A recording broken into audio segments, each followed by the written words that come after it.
নমস্কার, সবনাভিক নিউজ নেটওয়ার্কে স্বাগত।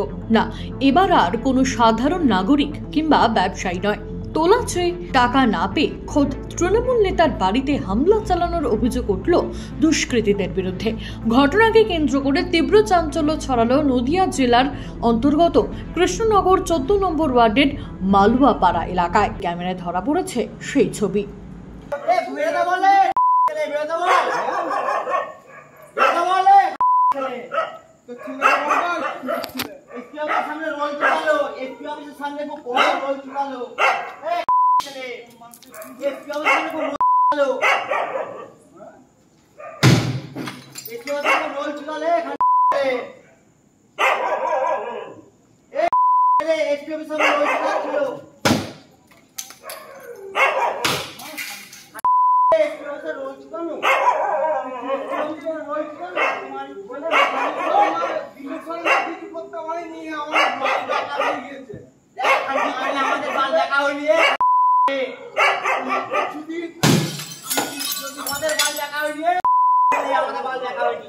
আক্রান্ত তৃণমূল নেতা সৌমিত্র সাহার অভিযোগ, বেশ কিছুদিন আগে পৈতৃক সূত্রে পাওয়া 2 কাঠা জমি বিক্রি করেন তিনি।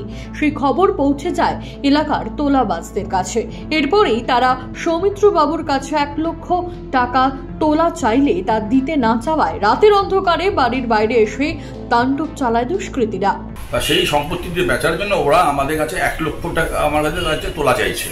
সেই টাকাটা আমি দিতে অস্বীকার করেছি, যার জন্যে আমার বাড়িটা এরকম ভাঙচুর করেছে রাত্রেবেলা। কিছু না হলো 50 থেকে 60 জন লোক এসেছিল, তারা এসে টোটালি এই ভাঙচুর করেছে এবং আমাদের জীবন রক্ত মানে আমাদের খুন করতেও এসেছিলো। বোমা নিয়ে এসেছিলো, রিভলভার নিয়ে এসেছিলো, সব রকম অস্ত্র হাতে ছিল, দা নিয়ে এসছে, বড় বড় দাও ছিল ওদের কাছে।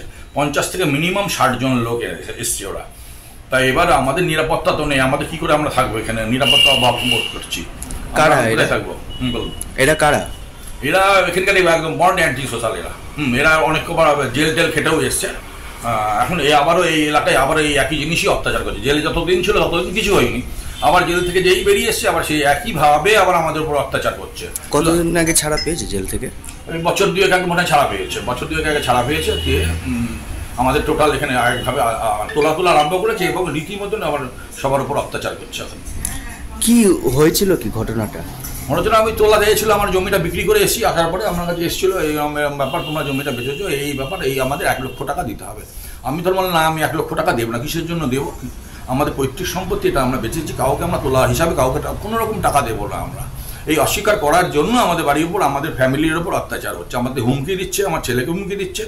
আমার ছেলে গেঞ্জি সব ছিঁড়ে দিয়েছে একদম রেজিস্ট্রি অফিসের মধ্যে। যখন রেজিস্ট্রি করে যখন বেরোচ্ছি আমি, তখন রেজিস্ট্রি অফিসের মধ্যেই 100 লোকজন ঢুকেছিল, গিয়ে ওখানে গিয়ে এই ভেঙে চুলে ফেলে দিয়েছে ওখানে। তারপরে আমরা অনেক কষ্ট করে আমরা বাড়িতে এসেছি নারায়ণজনার। কবে হয়েছে এটা? কালকে? পরশুদিনকে এটা হয়েছে। পরশুদিনকে এটা হয়েছে, আর কালকে আমাদের ভাঙচুর করলো। হামলার ছবিতে যে দৃশ্য ধরা পড়েছে, 2 দুষ্কৃতী ধারালো অস্ত্র নিয়ে বাড়ির বাইরে ভাঙচুর চালাচ্ছে। অবিলম্বে দুষ্কৃতীদের বিরুদ্ধে ব্যবস্থা গ্রহণের দাবি জানিয়েছেন সৌমিত্র বাবু সহ এলাকার বাসিন্দারা। ঘটনার তদন্ত শুরু করেছে কোতোয়ালি থানার পুলিশ। 7 news Nadia bureau. সমস্ত খবরের আপডেট পেতে লাইক করে সাবস্ক্রাইব করুন সবনাভিক নিউজ। সেই সঙ্গে বেল বাটন প্রেস করতে ভুলবেন না। আপনাদের একটা সাবস্ক্রিপশন আমাদের জন্য অত্যন্ত মূল্যবান। জয় হিন্দ।